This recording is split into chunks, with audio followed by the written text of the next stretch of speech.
اعوذ باللہ من الشیطان الرجیم بسم اللہ الرحمن الرحیم۔ آپ دیکھ رہے ہیں علی فیکٹ ہاؤس، اور آج کی اس ویڈیو سے میں ایک ایسی سیریز کا آغاز کر رہا ہوں جس کا نام ہے قصص الانبیاء۔ اس خاص سیریز میں آپ کو تمام انبیاء کرام اور ان کے قصوں کے بارے میں تفصیل سے بیان کروں گا، اور آج کی اس ویڈیو میں خاص طور پر حضرت آدم علیہ السلام اور ان کی تمام چیزوں کے بارے میں تفصیل سے بیان کروں گا۔ قرآن مجید میں بیان ہونے والے بہترین قصوں میں سے ایک قصہ بنی نوح انسان کے باپ حضرت آدم علیہ السلام کا ہے۔ آپ اللہ تعالیٰ کے پہلے نبی ہیں۔ آپ کا قصہ قرآن مجید کی مختلف صورتوں میں پے در پہ بیان ہوا ہے۔ اللہ تعالیٰ نے سورۃ بقرہ میں اس قصے کو اس طرح سے بیان کیا ہے، اور وہ وقت یاد کرنے کے قابل ہے جب تمہارے پروردگار نے فرشتوں سے فرمایا کہ میں زمین میں اپنا نائب بنانے والا ہوں۔ انہوں نے کہا، کیا تو اس میں ایسے شخص کو نائب بنانا چاہتا ہے جو خرابیاں کرے اور کشت و خون کرتا پھرے، اور ہم تیری تعریف کے ساتھ تسبیح اور تقدیس کرتے رہتے ہیں۔ اللہ تعالیٰ نے فرمایا، میں وہ باتیں جانتا ہوں جو تم نہیں جانتے، اور اس نے آدم کو سب چیزوں کے نام سکھائے۔ پھر ان کو فرشتوں کے سامنے پیش کیا اور فرمایا کہ اگر تم سچے ہو تو مجھے ان کے نام بتاؤ۔ انہوں نے کہا، تو پاک ہے، جتنا علم تو نے ہمیں بخشا ہے، ہمیں اس کے علاوہ کچھ نہیں معلوم، بے شک تو دانا اور حکمت والا ہے۔ تب اللہ تعالیٰ نے آدم علیہ السلام کو حکم دیا، آدم تم ان کو ان چیزوں کے نام بتاؤ۔ جب انہوں نے ان کے نام بتائے تو اللہ تعالیٰ نے فرشتوں سے فرمایا، کیوں میں نے تم سے نہیں کہا تھا کہ میں آسمان اور زمین کی سب پوشیدہ باتیں جانتا ہوں، اور جو تم ظاہر کرتے ہو اور جو پوشیدہ کرتے ہو سب مجھے معلوم ہے۔ اور جب ہم نے فرشتوں کو حکم دیا کہ آدم کے آگے سجدہ کرو تو سب سجدے میں گر پڑے، مگر شیطان نے انکار کر دیا، غرور میں آ کر کافر ہو گیا۔ اور ہم نے کہا، اے آدم تم اور تمہاری بیوی جنت میں رہو، اور جہاں سے چاہو بے ٹوک روک ٹوک کھاؤ، لیکن اس درخت کے پاس نہ جانا، نہیں تو ظالموں میں داخل ہو جاؤ گے۔ پھر شیطان نے دونوں کو وہاں سے پھسلا دیا، اور جس عیش و نشاط میں وہ تھے اس سے ان کو نکلوا دیا۔ تب ہم نے حکم دیا کہ بہشت سے چلے جاؤ، تم ایک دوسرے کے دشمن ہو، اور تمہارے لیے زمین میں ایک وقت تک ٹھکانہ اور معاش مقرر کر دیا گیا ہے۔ پھر آدم علیہ السلام نے اپنے پروردگار سے کچھ کلمات سیکھے اور معافی مانگی، تو اللہ تعالیٰ نے ان کا قصور معاف کر دیا، بے شک وہ معاف کرنے والا اور رحم کرنے والا ہے۔ ہم نے فرمایا کہ تم سب یہاں سے اتر جاؤ، جب تمہارے پاس میری طرف سے ہدایت پہنچے تو اس کی پیروی کرنا۔ جنہوں نے میری ہدایت کی پیروی کی ان کو نہ تو کچھ خوف ہوگا اور نہ وہ غمناک ہوں گے۔ جنہوں نے اس کو قبول نہ کیا اور ہماری آیتوں کو جھٹلایا وہ دوزخ میں جانے والے ہیں، اور وہ ہمیشہ اس میں رہیں گے۔ تخلیق آدم اور حوا اور فرشتوں کا سجدہ۔ اللہ تعالیٰ نے عیسائیوں کے عقیدہ اہنیت کے رد کے ساتھ ساتھ آدم علیہ السلام کی تخلیق وضاحت کرتے ہوئے ارشاد فرمایا، عیسیٰ کا حال اللہ کے نزدیک آدم کا سا ہے کہ اس نے پہلے مٹی سے ان کا قلب بنایا، پھر فرمایا کہ انسان ہو جا تو وہ انسان ہو گئے۔ سورۃ آل عمران 59/3۔ اسی طرح اللہ تعالیٰ نے سورۃ ہجر میں آدم علیہ السلام اور جنوں کی تخلیق کا تذکرہ فرمایا ہے، اور ہم نے انسان کو کھنکھناتے سڑے ہوئے گارے سے پیدا کیا، اور جنوں کو اس سے پہلے بے دھوئیں کی آگ سے پیدا کیا تھا۔ جب تمہارے پروردگار نے فرشتوں سے فرمایا کہ میں کھنکھناتے سڑے ہوئے گارے سے ایک بشر بنانے والا ہوں، تو جب میں اس کو صورت انسانیت میں درست کر لوں اور اس میں اپنی بے پناہ چیز یعنی روح پھونک دوں تو اس کے آگے سجدے میں گر پڑنا۔ تو فرشتے سب کے سب سجدے میں گر پڑے، مگر ابلیس نے سجدہ کرنے سے انکار کر دیا۔ اللہ تعالیٰ نے فرمایا کہ ابلیس تجھے کیا ہوا کہ تو سجدہ کرنے والوں میں شامل نہ ہوا؟ اس نے کہا، میں ایسا نہیں ہوں کہ انسان کو جسے تو نے کھنکھناتے ہوئے سڑے ہوئے گارے سے پیدا کیا ہے سجدہ کرو۔ اللہ تعالیٰ نے فرمایا، یہاں سے نکل جا، تو مردود ہے اور تجھ پر قیامت کے دن تک لعنت برسے گی۔ اس نے کہا، پروردگار تو مجھے اس دن تک مہلت دے جب مرنے کے بعد انسان زندہ کیے جائیں گے۔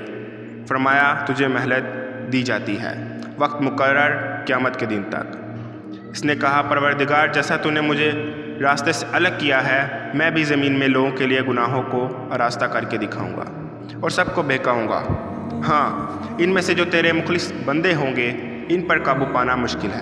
اللہ تعالیٰ نے فرمایا مجھ تک پہنچنے کا راستہ یہی سیدھا راستہ ہے، جو میرے مخلص بندے ہیں ان پر تجھے کچھ قدرت حاصل نہیں ہوگی کہ ان کو گناہ میں ڈال سکے۔ ہاں، گمراہوں میں جو تیرے پیچھے چل پڑے ان سب کے وعدے کی جگہ جہنم ہے۔ اس کے 7 دروازے ہیں، ہر ایک دروازے میں ان میں سے جماعتیں تقسیم کر دی گئی ہیں۔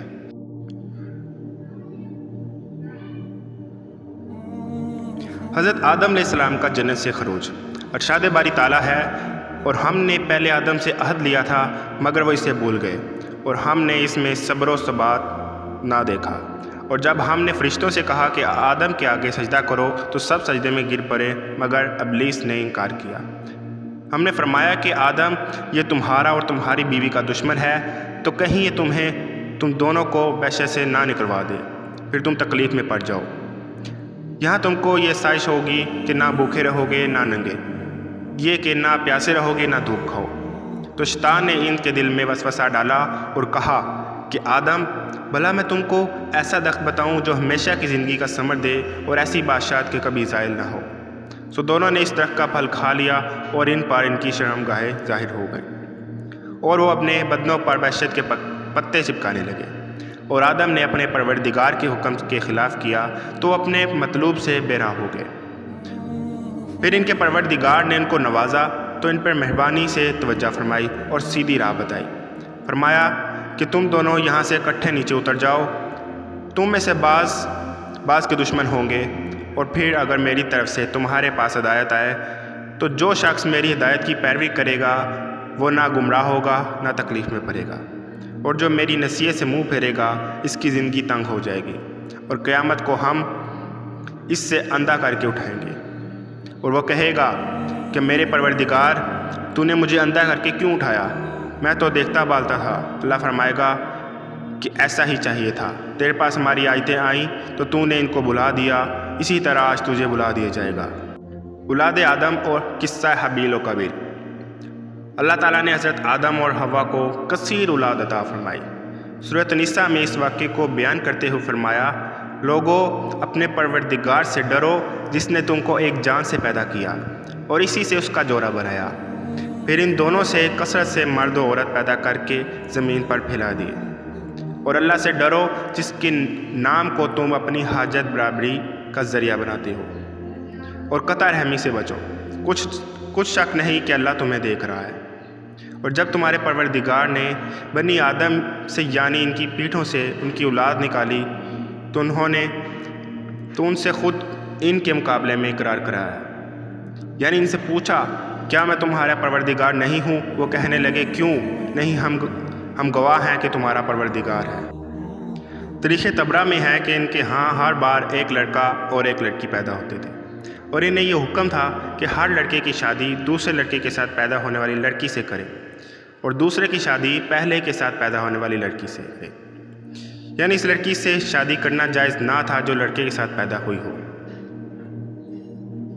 اور اے محمد، ان کو آدم کے 2 بیٹوں حابیل اور قابیل کے حالات ٹھیک ٹھیک پڑھ کر سنا دو کہ جب ان دونوں نے اللہ کی جناب میں کچھ نیازیں چڑھائیں تو ایک کی نیاز قبول ہو گئی اور دوسرے کی قبول نہ ہوئی۔ تب قابیل حابیل سے کہنے لگا کہ میں تجھے قتل کر دوں گا۔ اس نے کہا کہ اللہ پرہیزگاروں ہی کی نیاز قبول فرماتا ہے، اور اگر تو مجھے قتل کرنے کے لیے مجھ پر ہاتھ چلائے گا تو میں تجھ کو قتل کرنے کے لیے تجھ پر ہاتھ نہیں چلاؤں گا۔ مجھے تو اللہ رب العالمین سے ڈر لگتا ہے، میں چاہتا ہوں کہ تو میرے گناہ میں بھی ماخوذ ہو اور اپنے گناہ میں بھی، پھر زمرہ اہل دوزخ میں ہوگے، اور ظالموں کی یہی سزا ہے۔ مگر اس کے نفس نے اس کو بھائی کی قتل ہی کی ترغیب دی اور اسے قتل کر دیا، اور خسارہ اٹھانے والوں میں ہو گیا۔ اب اللہ نے ایک گواہ بھیجا جو زمین کو کریدنے لگا تاکہ اسے دکھائے کہ اپنے بھائی کی لاش کو کیسے چھپائے۔ کہنے لگا ہائے افسوس، مجھ سے اتنا بھی نہ ہو سکا کہ اس کوے کے برابر ہوتا کہ اپنے بھائی کی لاش چھپا دیتا۔ پھر وہ پشیمان ہوا۔ بعض علماء نے فرمایا حابیل سو رہا تھا، قابیل نے ایک بڑا پتھر اس کے سر پر مار کر اس کا سر کچل دیا۔ بعض علماء فرماتے ہیں بلکہ اس نے زور سے اس کا گلا گھونٹا اور درندوں کی طرح اسے دانتوں سے کاٹا جس سے وہ فوت ہو گیا۔ قابیل کو سزا۔ حضرت مجاہد رحمۃ اللہ عنہ فرماتے ہیں جس دن قابیل نے اپنے بھائی کو قتل کیا اسی دن اسے سزا مل گئی، چنانچہ اس کی پنڈلی اس کی ران سے چپک گئی۔ اس کو سزا بھی دی گئی کہ سورج جس طرف ہوتا قابیل کا چہرہ اسی طرف رہتا۔ اس طرح دوسروں کے لیے عبرت بنا دیا گیا اور اسے جلدی سزا مل گئی، کیونکہ اس نے گناہ کا ارتکاب کیا تھا اور سرکشی کی تھی اور اپنے سگے بھائی سے حسد کیا تھا۔ ایک حدیث میں آیا ہے کہ رسول اللہ صلی اللہ علیہ وسلم نے فرمایا، ظلم اور قطع رحمی سے بڑھ کر کوئی گناہ اس کے لائق نہیں کہ اللہ تعالیٰ اس کی سزا دنیا میں بھی دے اور آخرت کا عذاب بھی اس کے مرتکب کے لیے محفوظ رکھے۔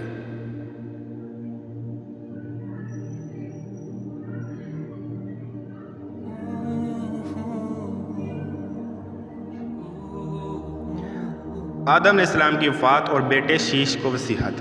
شیش کا مطلب ہے اللہ کا دیا ہوا تحفہ۔ آدم علیہ السلام نے ان کا نام اس لیے یہ رکھا تھا کہ حابیل کے قتل ہو جانے کے بعد اللہ نے انہیں شیش عطا فرمایا۔ محمد بن اسحاق رحمۃ اللہ علیہ فرماتے ہیں جب حضرت آدم کی وفات کا وقت آیا تو آپ نے اپنے بیٹے شیش کے حق میں وصیت کی، انہیں رات اور دن کے اوقات اور ان اوقات میں ادا کی جانے والی عبادات کی تعلیم دی اور انہیں بتایا کہ ایک طوفان آنے والا ہے۔ کہتے ہیں کہ آج کل جتنے انسان موجود ہیں ان کا نسب شیش علیہ السلام تک پہنچتا ہے۔ آدم علیہ السلام کے دوسرے بیٹوں کی اولاد ختم ہو چکی ہے۔ جب آدم علیہ السلام فوت ہوئے اس دن جمعہ تھا، فرشتے اللہ کے پاس سے جنت کی خوشبو اور جنت کا کفن لے کر آئے اور ان کے بیٹے اور خلیفہ شیش سے تعزیت کی۔ آج کا قصہ یہیں تک تمام ہو گیا۔ اگر آپ کو یہ ویڈیو اچھی لگے تو پلیز میرے چینل کو لائک اور سبسکرائب کریں اور شیئر کرنا مت بھولیں۔ تو ملتا ہوں آپ سے اگلی ویڈیو میں اللہ کے ایک اور پیغمبر کی کہانی اور قصے کے ساتھ۔ تب تک کے لیے اللہ حافظ، اللہ نگہبان۔